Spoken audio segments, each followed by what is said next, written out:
Bom dia, boa tarde, boa noite, dependendo da hora que você estiver assistindo esse vídeo, essa live aqui, a posteriori, seja aqui no Instagram ou no nosso canal do YouTube, ou aqui no YouTube, né, dependendo de onde você estiver assistindo. Vamos dar continuidade à leitura do livro O Palhaço e o Psicanalista, a partir do capítulo 20, onde paramos da última vez, né? Capítulo 20, Café com urso ou sem urso? A cada segundo, a gente recebe, por meio dos nossos sentidos, 11 milhões de bits de informação. Desses 11 milhões, pasmem, só capturamos conscientemente 40 bits. Tem uma nota aqui, né? Eu estava num evento e antes de me apresentar assisti a uma palestra sobre neurociência. Fiquei encantado com o conteúdo e com a palestrante, Inês Coso. Colei nela e alguns meses depois consegui fazer um curso. Inês Coso é psicóloga e pesquisadora em neurociência. Como ela tem muita curiosidade sobre esse assunto, tomo a liberdade de chamá-la de neurocuriosa. Olivares Inês Coso, craque em neurociência, disponível em http://inescoso.com. Mais importante do que entender tecnicamente o que é um bit, é se confrontar com esta realidade.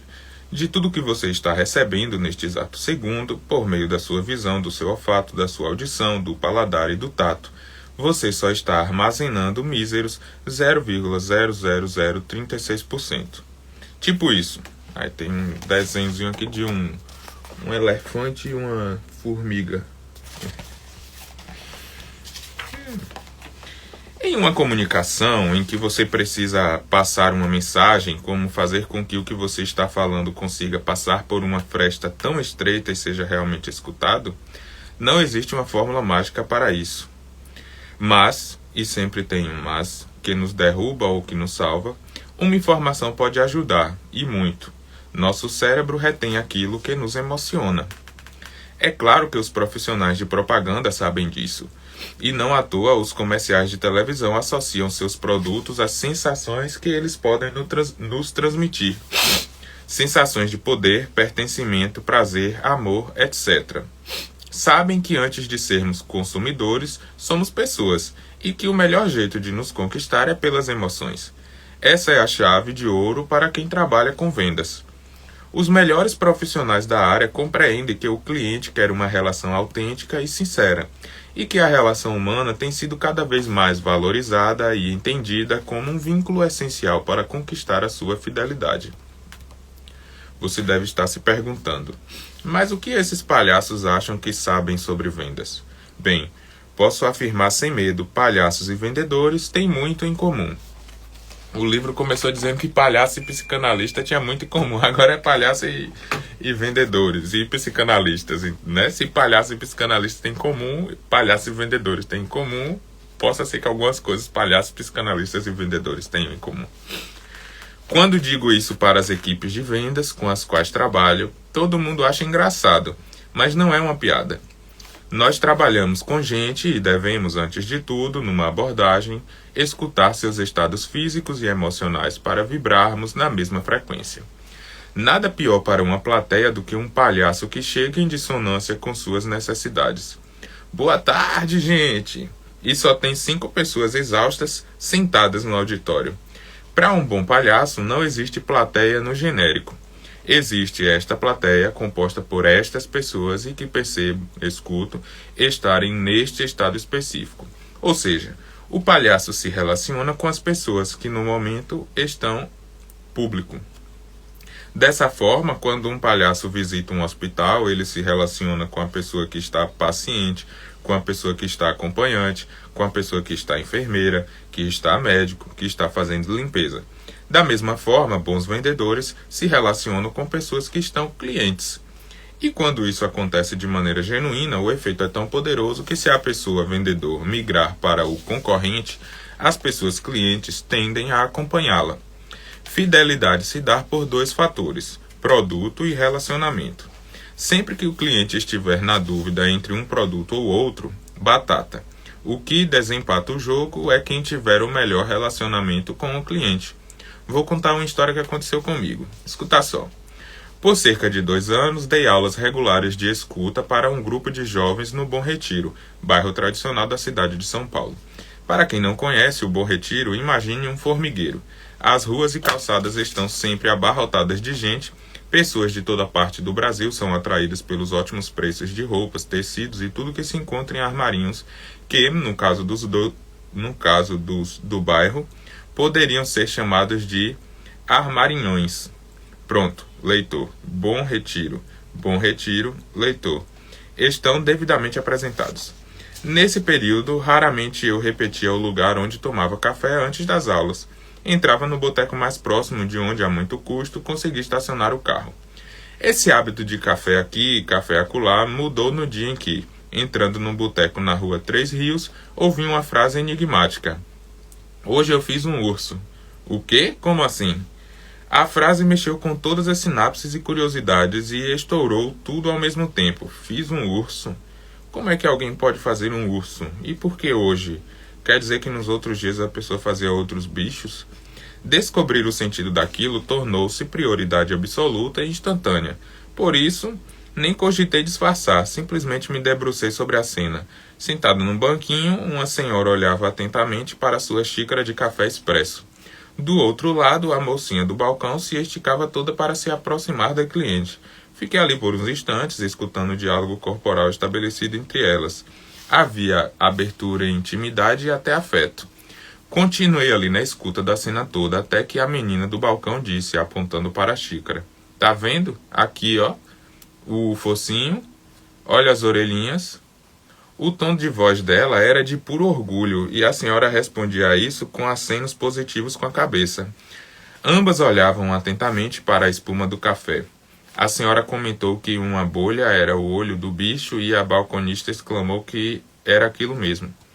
Confesso que não vi nada além de espuma, mas, sem pestanejar, sentei-me e falei. Quero um urso também. A mocinha riu, respondeu que ia tentar. Não veio o urso, mas algo parecido com uma estrela. Achei aquilo tudo muito divertido. O café com surpresa, o papo, a relação humana que havia lá dentro. Não preciso nem dizer que tomar café com urso, estrela ou o que viesse passou a ser a minha rotina de segundas e quintas-feiras, dias em que eu dava aulas no bairro.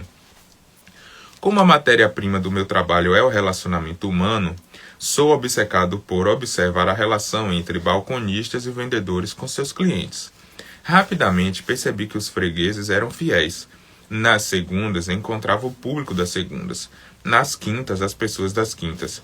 Gente que, como eu, devia ir ao Bom Retiro em dias específicos para dar aulas, fazer compras, essas coisas. Era encantador ver como a Mércia, a criadora de ursos e outros desenhos, comandava o café e o papo animado. Ela não escutava só o que as pessoas diziam.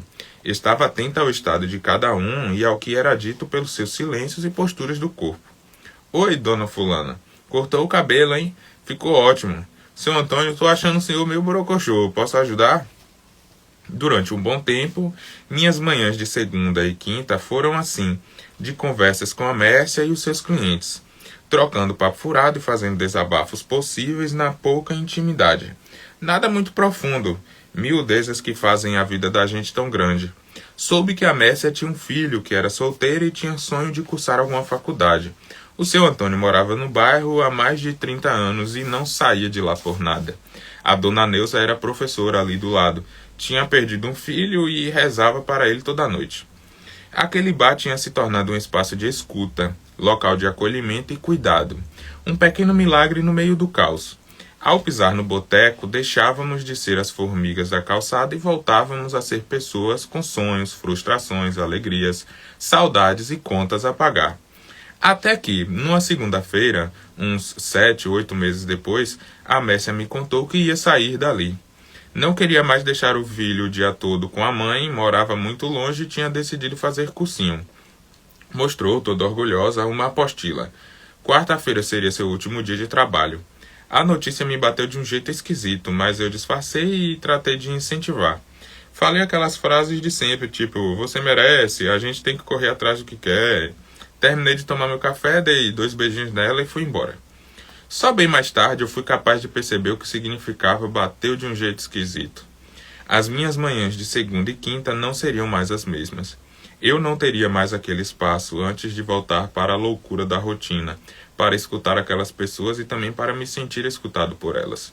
Estava me sentindo órfão das minhas manhãs de humanidade. Mas uma coisa me incomodava ainda mais. Eu estava zangado comigo mesmo por não ter conseguido dizer para Mércia como ela tinha sido importante para todos nós. À noite, desabafando com a Cris, minha mulher, ela se ofereceu para me levar lá na quarta-feira, já que nesse dia ela também daria aula no bairro. Fui dormir mais satisfeito. Chegou a quarta, fomos ao Bom Retiro e ao chegar no boteco tive uma surpresa. O lugar estava lotado. Lá dentro exprimiam-se os clientes de segunda, os clientes de quinta e outras pessoas que eu não conhecia, provavelmente clientes da terça, da quarta, da sexta. Muitos estavam com presentes para a Mércia e para o filho, que só conhecíamos por foto. Todos provavelmente, como eu, sentiram-se também órfãos das suas manhãs de humanidade. Hoje, nos trabalhos que tenho desenvolvido com equipes de vendas, sempre costumo lembrá-las de que a arte dos palhaços e dos vendedores não é a técnica da fala ou do convencimento, mas está sempre subordinada à arte maior da escuta. Conto a história da Mércia para ilustrar a importância dos 4 Hs para quem trabalha nessa área. O boteco ali na Rua 3 Rios era um lugar de hospitalidade, pois nos sentíamos acolhidos. Um hospital, pois nos oferecia repouso em uma pausa da loucura que ali do lado, na calçada, nos espreitava. Era também um hospício, porque naquela pausa podíamos ser quem éramos e estar como estivéssemos encontrando pessoas, as mais diferentes e inesperadamente loucas. E finalmente, por recebermos tudo isso, todos nos tornávamos hospedeiros, carregando e transmitindo a experiência ali vivida. A função hospedeira no contexto de vendas equivale a uma versão aditivada do eficientíssimo boca a boca. Depois de refletirmos sobre esta história, costumo encerrar os encontros com os animadíssimos times de vendas lançando uma pergunta: qual urso você está oferecendo aos seus clientes? Esse capítulo tem uma mensagenzinha que me fez pensar, remeter, né, a 2 situações, talvez, mas uma especificamente é a questão dos afetos, né, da importância dos afetos nas relações sociais humanas, o quanto a nossa vida ela se transforma a partir dessa experienciação de afetos. No contexto em que ele relata a experiência dele vivida, né, nessa função de trabalho, de se deslocar às segundas e quintas-feiras para dar aulas em um bairro, ele vivia aquela experiência do intervalo ali, né, dos cafezinhos, etc., sem uma relação afetiva. E isso não trazia vínculo, não trazia uma experiência amplificada. A partir do momento em que ele desenvolveu um afeto a algum lugar específico, a pessoas que estão naquele lugar específico, ele passou a ter uma relação diferente. De certa forma, uma experiência amplificada, né, a partir dessas relações de afetos desenvolvidas ali. E que dá uma outra significação, de certa forma, para a vida.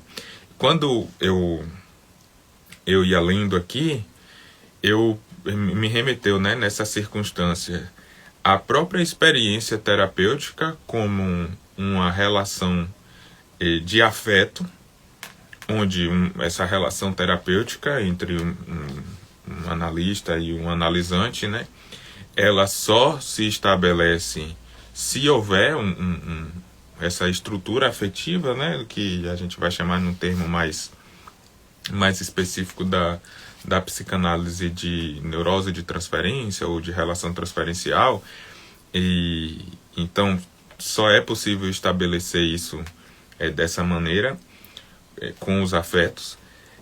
Nessas experiências, né, quando estabelece de certa forma essa relação transferencial, onde há essa vivência dos afetos, a gente começa a ressignificar também as nossas outras experiências sociais, a partir de como a gente ressignifica as nossas relações afetivas. E talvez essa seja uma característica muito significante do que é a humanidade, né? Nesse sentido de humanizar as coisas. A gente tende a humanizar objetos e outros seres vivos, né? Animais, plantas, etc., a partir do momento de que a gente vincula afeto na nossa relação com eles, ou observa alguma relação de afeto entre eles, né? De repente a gente vê um animal perseguindo uma presa, não tem muito uma relação afetuosa ali, é meio uma coisa assim que algumas pessoas fazem a leitura com um certo horror daquilo, circunstância natural da vida, mas de repente a gente observa uma imagem de um animal que geralmente é um predador, tendo um vínculo afetivo ali com outros animais da mesma espécie ou até de outras espécies, como se houvesse um vínculo de amizade ali entre eles, a gente tende a humanizar essa relação, porque a gente, eu diria inconscientemente, né, fazendo esse uso do termo no sentido do senso comum, inconscientemente a gente tende a atribuir relações afetivas a relações humanas, porque as nossas relações tendem a se estabelecer a partir dos afetos que a gente sente. Se a gente sente um afeto positivo, a gente tende a gostar e se aproximar de determinada pessoa. Se a gente sente um afeto que ele não é positivo, a gente tende a se afastar dessa pessoa, a ter uma certa repulsa, né? Um afastamento.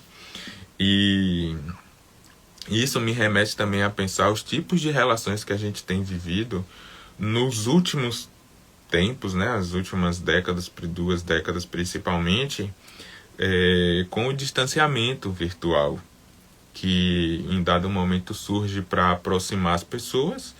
A gente pensar que houve uma época em que uma pessoa que morava em uma outra cidade, você tinha que se comunicar por carta, e a carta levava às vezes meses para chegar na pessoa, e depois levava mais meses para retornar uma carta-resposta. Então era uma comunicação ali de 2, 3, 4, 5 meses de diferença.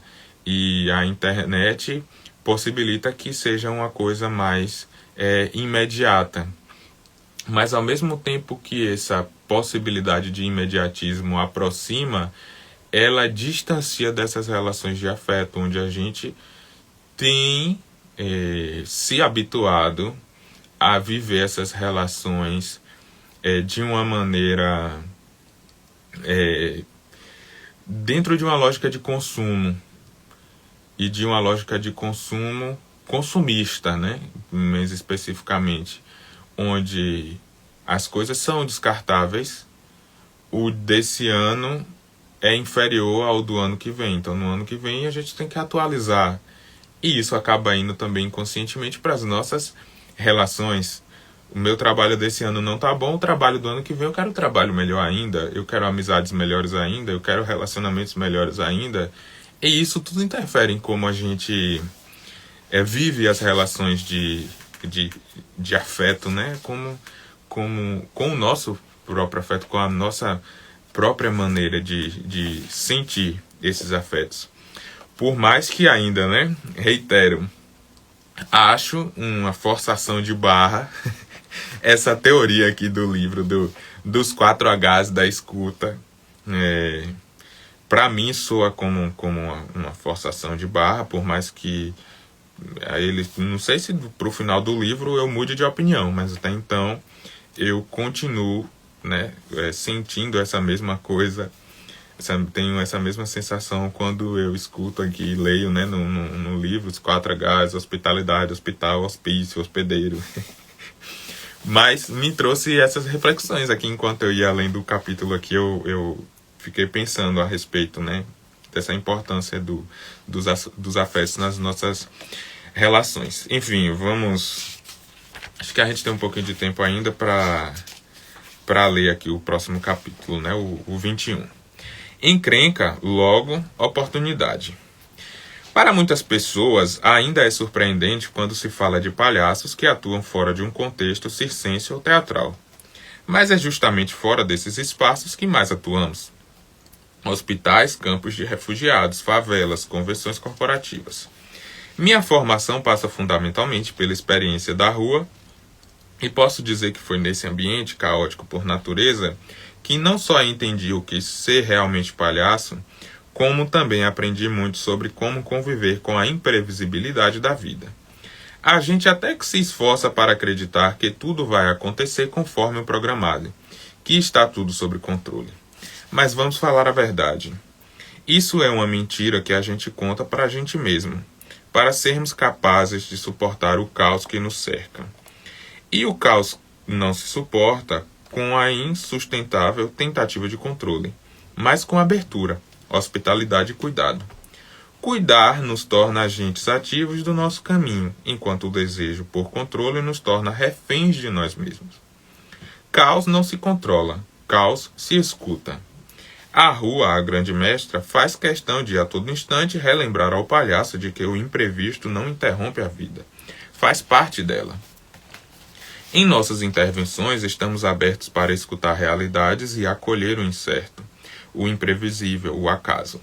Isso significa que o palhaço não ignora as adversidades que surgem no caminho, mas, ao contrário, aprende a incluí-las. É arriscando e agindo com prontidão diante de tudo de novo que surge em seu caminho que ele amplia seu repertório para lidar com as mais diversas situações.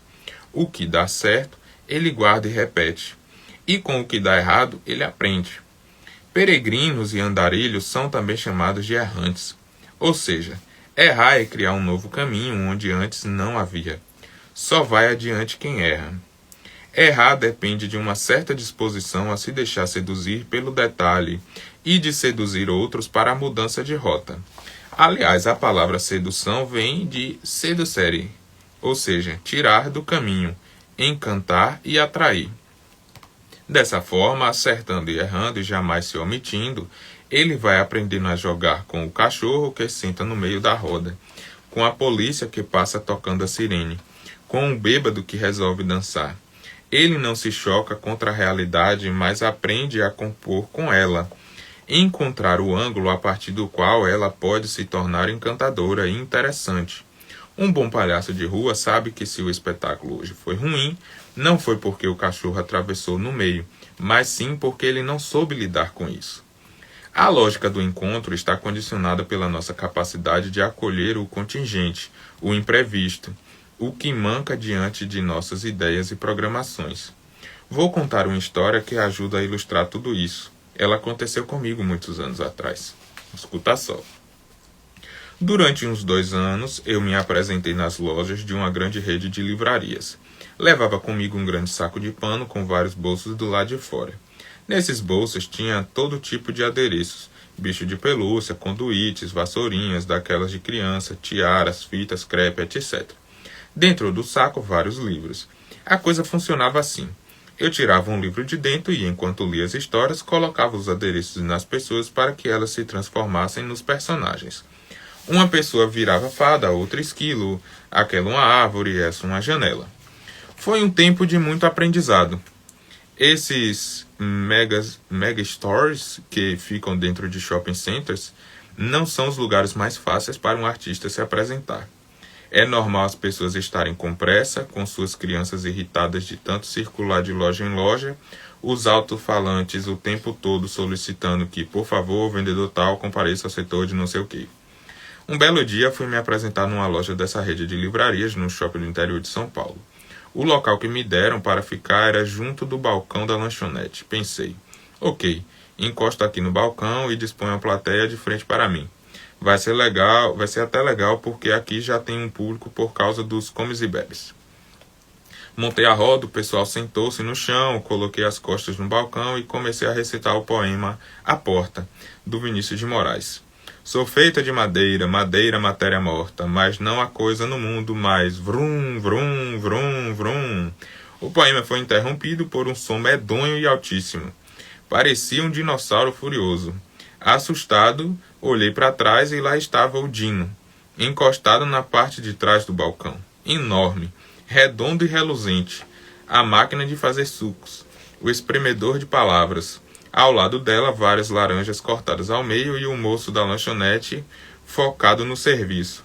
Cometi então um erro básico de principiante. Tentei ignorar aquilo. Olhei para a frente, reiniciei o poema e, claro, o dinossauro voltou a rosnar ferozmente. Aumentei o volume da minha fala, mas parecia que quanto mais eu aumentava, mais alto o bichão também rugia. Insisti nisso uns longos, sofridos e intermináveis de 2 minutos até perceber que seria impossível continuar daquele jeito.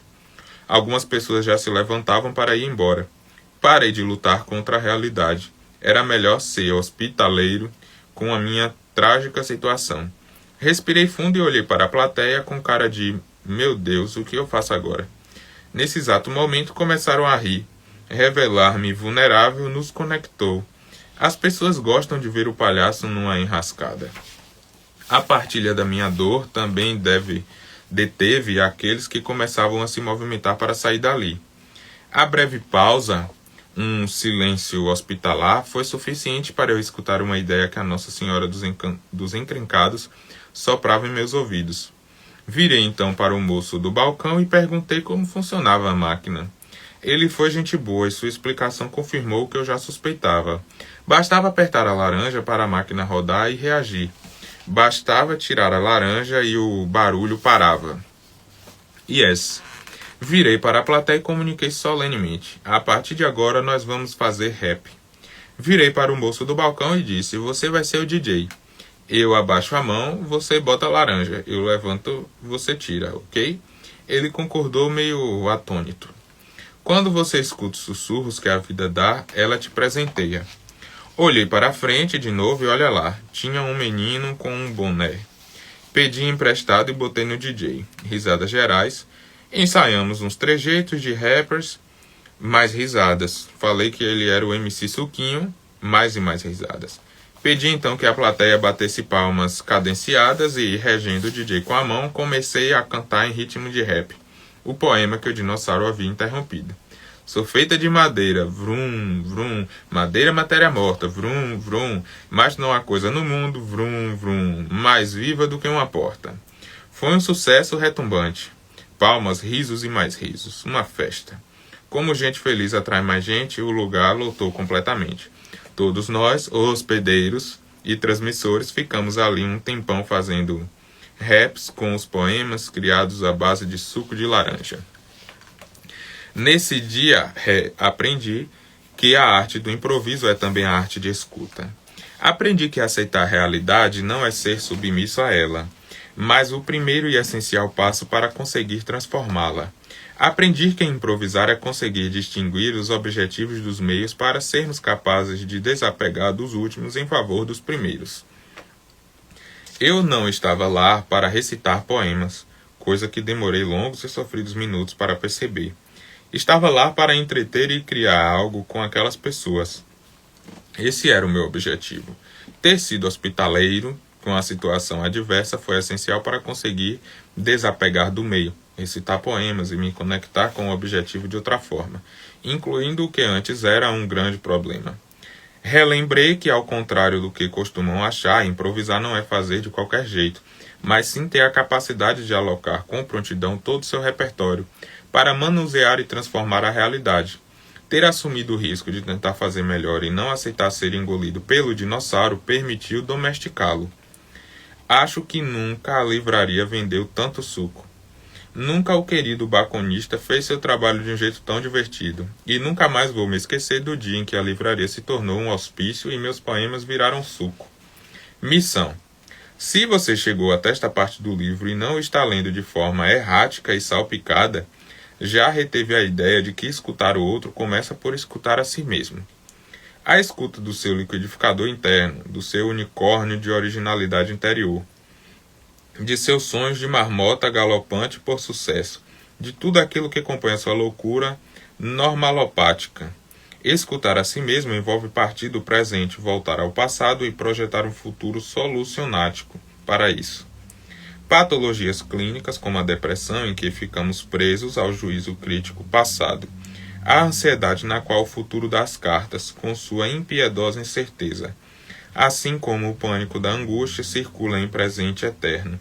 Estão ligados à dificuldade de escutar a si mesmo e, consequentemente, o outro. Medite sobre uma ocasião em que você tenha sido pego por um imprevisto daqueles. Se o fato acontecesse hoje, o que você faria diferente? O que você aprende sobre este? O que você aprendeu sobre você neste episódio? Bom, acho que o capítulo 22 não vou conseguir. Apesar que é curtinho. Deixa eu ver que horas temos. Já passei um pouquinho do meu horário aqui. Não. Próxima terça-feira continuo. Capítulo 22 é curto. Acho que eu vou conseguir ler 3 capítulos no próximo. Acho que eu vou conseguir dar conta. Obrigado a quem estiver acompanhando nossa série aqui do Comendo Livro com o Palhaço Psicanalista. Se for no Instagram, lembro que todos os episódios, tanto da leitura desse livro quanto do primeiro livro que li aqui nesse projeto, O Sentido da Vida, do Contardo Caligares, está disponível no canal do YouTube. Está lá organizado em uma playlist, dá para você acompanhar. De repente, se você tiver assinatura do YouTube, dá para ouvir, né, como audiobook, sem anúncio, né, sem interrupções. Botar no som do carro, ir para o trabalho ou viajar e escutando um livro que pode trazer algumas reflexões muito interessantes também, viu, para vocês. Obrigado quem está acompanhando aqui. Nos encontramos ao vivo na próxima terça-feira, 12:30, no Instagram e no YouTube, as gravações das lives. Qualquer hora do dia, qualquer dia da semana, qualquer semana do mês, do ano. Pode ficar à vontade para assistir. Um abraço, até lá.